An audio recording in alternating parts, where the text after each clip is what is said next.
This year's World Water Day is about accelerating change to solve the water and sanitation crisis. About 71% of the Earth's surface is water covered, and the oceans hold about 96.5% of all Earth's water. While there is so much water on Earth, the ability to access clean water which is free from bacteria and infection is not always possible. This community in Gwagwalada Area Council in Abuja called Anagada has some residents who depend on this shallow well and other similar wells to cook, wash and drink from. Others depend on private boreholes dug by individuals for merchandise. This water, when they drink, no good. Then cow, they come drink them. I can come fresh it, but as you see this rubber, I see cow for come drink this water, but that's why I need government to help us to prepare this water to be a good to human being drink. That's why many people that they sick as a drink stomach and headache and every skinniness. The water flows from Anagada axis. We have about 4 wells which are for drinking. And that is one that somebody was carrying water within that previous time. So we believe in that if there's any means that the government can support to bring a borehole within the axis, we appreciate the government for doing that. Another community in the Federal Capital Territory is this one here in Giri, a stream along the expressway. The park water and the catfish. Us the fisher, the go cook. Us the come bath, the come washing. A report released by Nigeria's Federal Ministry of Water Resources and UNICEF says that 1/3 of the population drink contaminated water at home, and 46 million people are still practicing open defecation. It is possible to achieve it if we have the right partnership and then we're able to create enough awareness among our populace. And then basically the population needs to understand the implication of open defecation. The Federal Ministry of Water Resources statutorily is not responsible for provision of water, but we provide interventions where necessary. I also know that communities write to the ministry asking for help. And when there is budgetary allocation and it's possible, the ministry provide the intervention. There are communities who have written, but sometimes what handicaps us is the budgetary allocation and releases. The latest report by the United Nations Children's Agency UNICEF says over 26.5 million Nigerian children who live in vulnerable communities are extremely at risk to water-related diseases. According to the report, these communities rely on surface water, unimproved sources of water, or water that can take more than 30 minutes to collect. We have 10 tons, 3 tons, and 2 tons. So the water part. As much as there are several water purifying factories, not every Nigerian can afford such water, especially in these communities. Globally, an estimated 2,000 children under 5 die every day from diarrheal diseases. Of these, some 1,800 deaths are linked to water, sanitation, and hygiene. If you look at the world statistics for water, sanitation and hygiene, Nigeria falls low in our ranking because it's been estimated that just about 26% of Nigerians have access to improved water and sanitation facilities. Not the perfect one, improved, meaning, for example, protected toilets and people whose boreholes are situated away from where they can be contaminated, that type of thing. It's been said that about 70,000 children, we lose them every year to diseases that are mainly related to waterborne diseases, mainly diarrheal diseases. So that's quite a number. So we start from somebody goes, passes feces, the flies can be a vector, the fingers, the person doesn't wash his hands well, the water around that area, the fluid, the field itself, because somebody might come and step on it, walk on it, crops are grown on it, and feces has already contaminated this area, and then it gets into the food, and that person puts it in. You can get E. coli infection, you can get salmonella, and from there get typhoid fever. These are things you can pick up also from water. Sources are, because if I use a protected water source, a pipe-borne water, for example, water coming from the field or wherever does not come to me.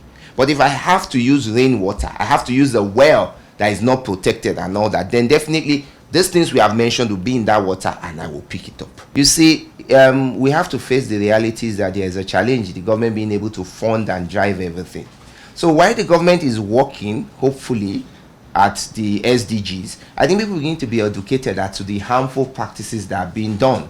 That is why we have our community extension workers who need to help us push some of these messages. They are there embedded with the community. These are messages teaching people how to do things like this, prepare ORLs, boil water, filter water, you know, how to design latrines and all that. These are things that would go a long way. Because if you push the message over and over again, some of it will get through. The sign of development within any society is the growth of water distribution companies by the government and private individuals. With this in mind, we hope that all efforts will be geared towards meeting the Sustainable Development Goals 2030.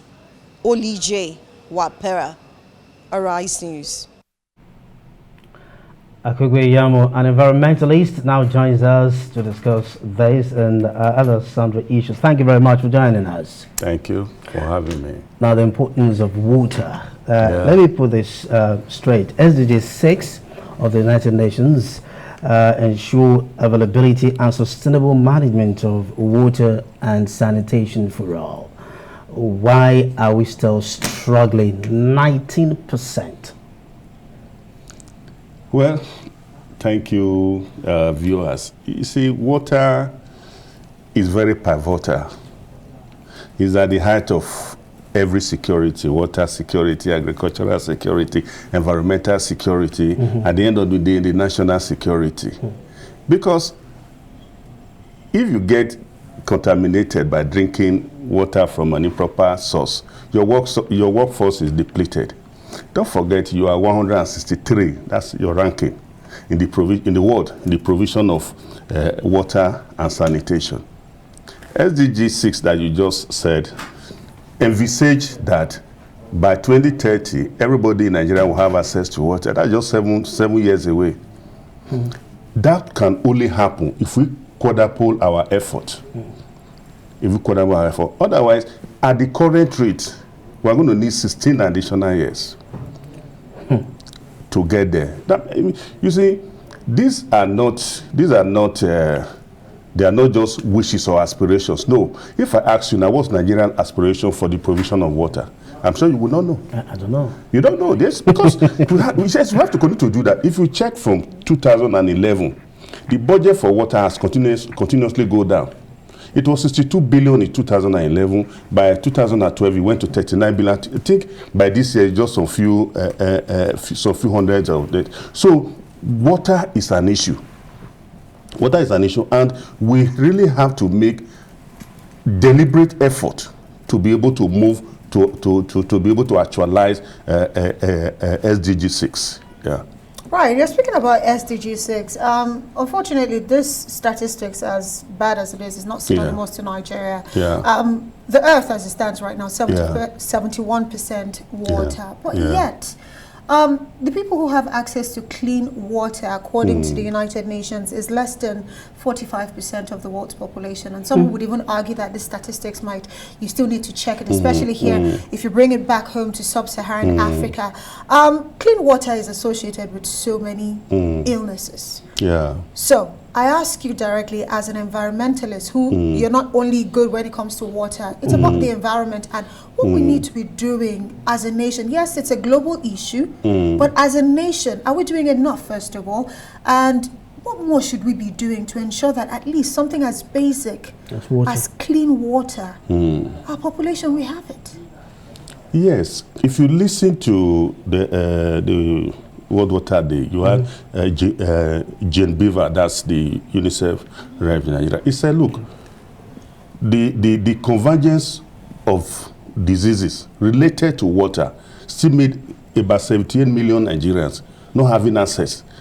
It's still being inflated with those diseases related to water. UNICEF is telling you that between 110 million, 150 million have no access to sanitation, no soap to wash their hand. So what are we going to do? We already have agencies that have their job cut out for them. For instance, NISA already has its job cut out for it. NISA needs to be resourced. It needs to be resourced. Now, and you also need to get the populace to buy into whatever policies that you are having. Any policy that you are having, if it is to test it, the people must have an immediate and alert buy-in into that policy. I give you an example, like the Karima Dam in between Zimbabwe and Lusaka, somewhere around there. You see, it is 128 meters high and 579 meters long. It's the longest man-made dam. So we have to invest. We have to invest in dam. If you also check the Grand Ethiopia Renaissance Dam, you see how the people bought into that policy. It was built through bond and contribution from the average Ethiopians. So we need that. That is still very controversial because, of course, we're seeing oppositions to that Renaissance Dam. I know Sudan is kicking against it because at the end of the day, you cannot take all the water and our people still have to suffer. So where do we find the balance, beyond even the Renaissance Dam? You're talking about damming the water for more cleaner water because water sanitation, it's related to our general well-being and health as a people. 1 in 4 people in the world have no access to clean water, which is detrimental to health. So finding that balance to ensure that, even the little that we have is shared amongst us. So that way, everyone is safe. You see, like I told you before, climate change is also having its own impact. Before now, people have to dig twice as deep a well now to be able to get water from it. That's how bad it is. That's how bad it is. You see, these agencies that are there, the amount of water that we're getting used to is getting smaller and smaller. Nigeria had a vision as far back as 1960 to have a treaty with about 8 nations. That led to the survival of Jaba Dam and Kainji Dam. So because now, like I told you before, the money is dwindling. Money does not create vision. Vision creates money. Okay. So we really need to go back, look at the water policy that we were trying to bring. Now, you need to get people in to be able to get your policy working. But if you now want to over-centralize a whole lot of things, no, it's not going to work. Like water hygiene and sanitation, it's a problem for the local government. It's a problem for the local government. You don't have most people around here in the FCT not having access to water. No, the 774 local government need to be brought into the policy substantially and deliberately.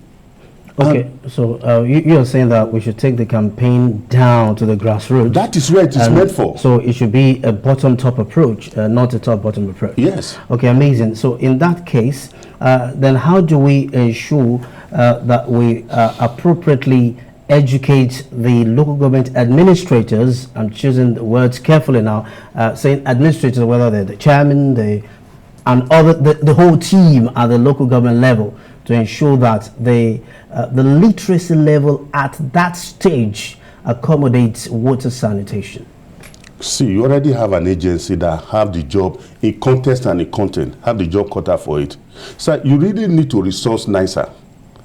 You really need to resource NISA. And there are also agencies. See, this idea of bringing everything to the center, it's not going to work. We are more than 200 million people. We are more than 200 people. So for the advanced countries, you see countries like Tanzania, what they are doing, the environmental sanitation is at the lowest level, because those are the people that you really need to educate to be able to know what to do. Because if you don't do that, you have 150,000 children dying every year because of cholera. It is not a very good story that after 63 years, cholera is still killing as much as 150,000 children. No, it's not. So you're suggesting that we resuscitate NISA to educate the local government? No, to take care of the water. Okay, because you spoke about taking the campaign to the local government level, so we can have a bottom-top approach. Yes, that's amazing. Yes. What I'm saying is, at that level, you still have a lot of people in Nigeria who do not see anything wrong in drinking well water or even stream water. Alternative for them, though. So that's the point. I don't want to say, if you don't have an alternative, you deal with what is available. Right. It's not that they don't see anything wrong. You see, why is it that at this time in our life, sinking a borehole is still being celebrated? When I was growing up in Benin, as far back about 4 decades ago, water runs in my house. The public water runs in my house. What has happened? What has happened? So we need to go back. We need to unpack a lot of policies. Right. You understand? Over centralization of our policies will not work. The national government, the sub-national government, and the local government, they all have a role in the provision of water. It is not the central activities. It is for everybody. It is for everybody, especially ensuring clean water that leads to, of course, good sanitation and great hygiene for everyone. It's all our responsibility. Yes. Akugbe Iyamu, of course, retired AVM. Thank you for joining us tonight. Thank you very much.